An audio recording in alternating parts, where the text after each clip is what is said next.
Greetings, everyone, and welcome to another Plaid Stallions Toy Ventures episode. This week, we're going to go into the past of the future and talk about some Space 1999 toys that I'm especially fond of. Space 1999 is somewhat special to me in that it really got me on the path of toy collecting. In 1984, I was grocery shopping with my parents, and I found an old paperback, Astral Quest, from Space 1999. Seeing that book triggered my memories of the show, and it sent me on the path of seeking collectibles and toys from both it and Planet of the Apes, which I was also very fond of. That led me down the path to Mego collecting, and here we are. So I'm always a bit beholden to Space 1999, and I thought I would talk about my favorite Space 1999 rack toys.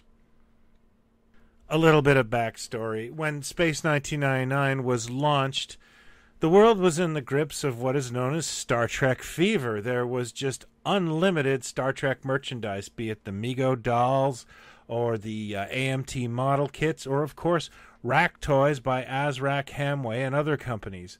Star Trek was hot, so the Space 1999 licensing agent, which was actually Hanna-Barbera in the United States, had their work cut out for them. They just basically walked around and sold the show as the next Star Trek. And most of the same companies that were selling Star Trek merchandise began selling Space 1999 merchandise. And in the case of Azrak Hamway International, they almost just took the same formula. So if they did a squirt gun of the Enterprise, they did a squirt gun of the Eagle.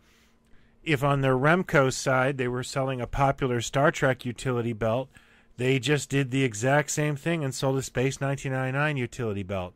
And that's the fun of what I'm going to talk about today, is a lot of these toys I like, they're just the same concepts from Star Trek.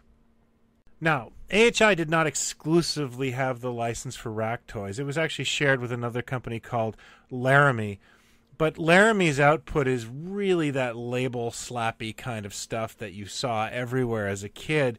And the AHI stuff is special to me because they made things like Eagles and moon buggies and, really actually spent a little time and some extra tooling to make conceptual pieces.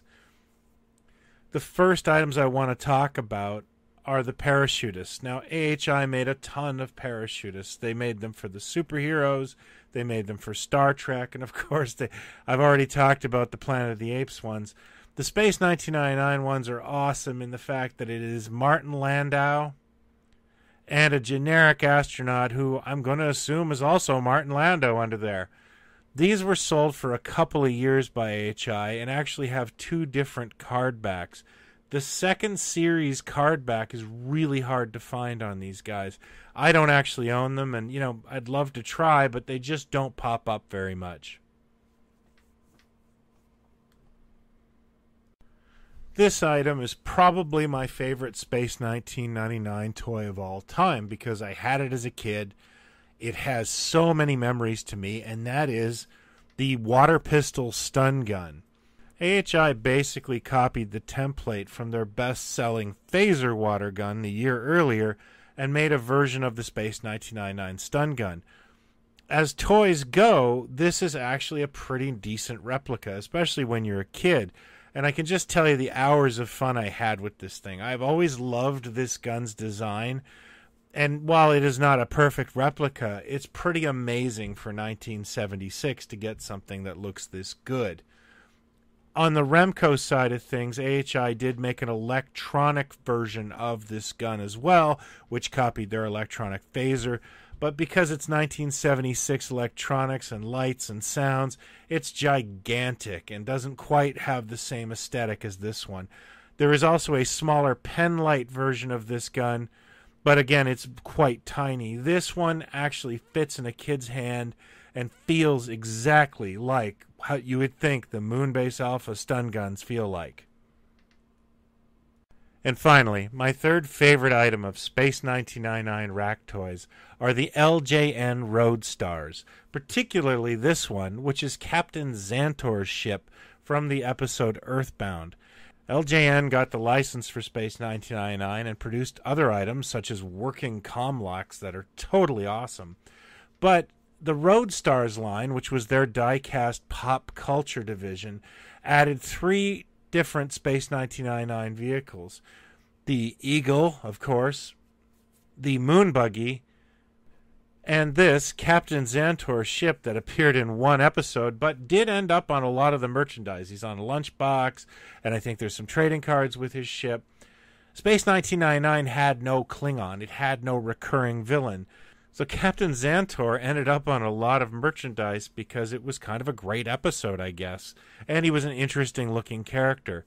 Of course, Mego did a Captain Xantor action figure in the UK as well. So these are my favorite Space 1999 rack toys. Do you have any memories of Space 1999 toys? I'd love to know which one was your favorite. Hit me up here in the comments or on Twitter at Plaid Stallions. We have a wonderful growing Facebook group called Pod Stallions that is devoted to our podcast, but obviously we just sit around and talk about toys. So hit me up there. Thanks for watching as always. I hope you'll hit like and subscribe. And I'll see you next week with a new toy venture. Take care.